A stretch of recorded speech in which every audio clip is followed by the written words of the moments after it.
سورہ یونس۔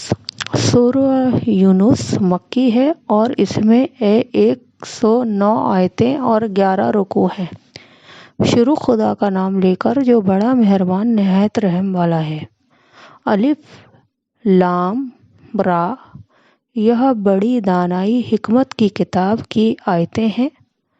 کیا لوگوں کو تعجب ہوا کہ ہم نے انہی میں سے ایک مرد کو حکم بھیجا کہ لوگوں کو ڈر سنا دو اور ایمان والوں کو خوشخبری دے دو کہ ان کے پروردگار کے یہاں ان کا سچا درجہ ہے۔ ایسے آدمی کے بارے میں کافر کہتے ہیں کہ یا تو کھلا جادوگر ہے، تمہارا پروردگار تو خدا ہی ہے جس نے آسمان اور زمین 6 دن میں بنائے، پھر عرش تخت شاہی پر قائم ہوا۔ وہی ہر ایک کام کا انتظام کرتا ہے، کوئی اس کے پاس اس کی اجازت حاصل کیے بغیر کسی کی سفارش نہیں کر سکتا۔ یہی خدا تمہارا پروردگار ہے، تو اسی کی عبادت کرو۔ بھلا تم غور کیوں نہیں کرتے؟ اسی کے پاس تم سب کو لوٹ کر جانا ہے۔ خدا کا وعدہ سچا ہے، وہی خلقت کو پہلی بار پیدا کرتا ہے، پھر وہی اس کو دوبارہ پیدا کرے گا تاکہ ایمان والوں اور نیک کام کرنے والوں کو انصاف کے ساتھ بدلہ دے، اور جو کافر ہیں ان کے لیے پینے کو بہت گرم پانی اور درد دینے والا عذاب ہوگا، کیونکہ خود خدا سے انکار کرتے تھے۔ وہی تو ہے جس نے سورج کو روشن اور چاند کو منور بنایا اور چاند کی منزلیں مقرر کیں تاکہ تم سالوں کی گنتی اور کاموں کا حساب معلوم کرو۔ یہ سب کچھ خدا نے تدبیر سے پیدا کیا ہے۔ سمجھنے والوں کے لیے وہ اپنی آیتیں کھول کھول کر بیان فرماتا ہے۔ رات اور دن کے ایک دوسرے کے پیچھے آنے جانے میں اور جو چیزیں خدا نے آسمان اور زمین میں پیدا کی ہیں، سب میں ڈرنے والوں کے لیے نشانیاں ہیں۔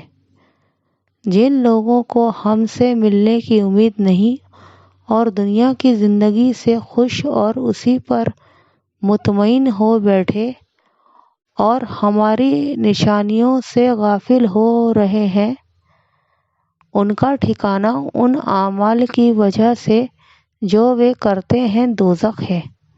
اور جو لوگ ایمان لائے اور نیک کام کرتے رہے، ان کو پروردگار ان کے ایمان کی وجہ سے ایسے محلوں کی راہ دکھائے گا کہ ان کے نیچے نعمت کے باغوں میں نہریں بہہ رہی ہوں گی۔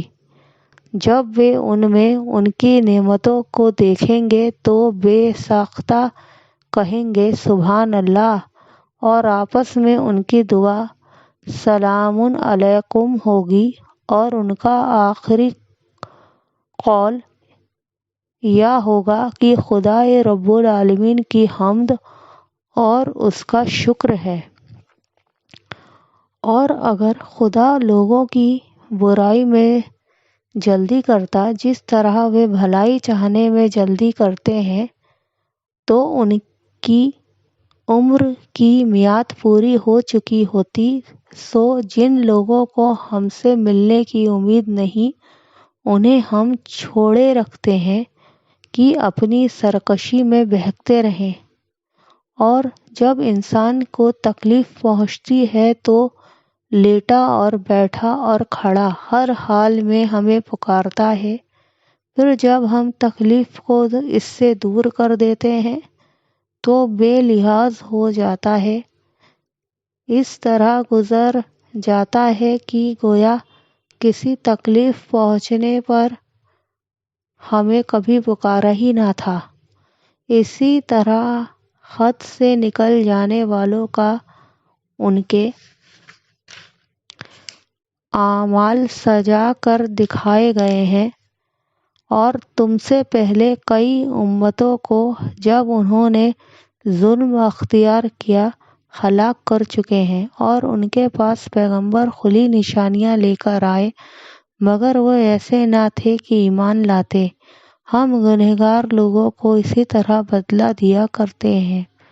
پھر ہم نے ان کے بعد تم لوگوں کو ملک میں خلیفہ بنایا تاکہ دیکھیں کہ تم کیسے کام کرتے ہو، اور ان کو ہماری آیتیں پڑھ کر سنائی جاتی ہیں تو جن لوگوں کو ہم سے ملنے کی امید نہیں، وہ کہتے ہیں کہ یا تو اس کے سوا کوئی اور قرآن بنا لاؤ یا اس کو بدل دو۔ کہہ دو کہ مجھ کو اختیار نہیں ہے کہ اسے اپنی طرف سے بدل دوں، میں تو اسی حکم کا تابع ہوں جو میری طرف آتا ہے۔ اگر میں اپنے پروردگار کی نافرمانی کروں تو مجھے بڑے سخت دن کے عذاب سے خوف آتا ہے۔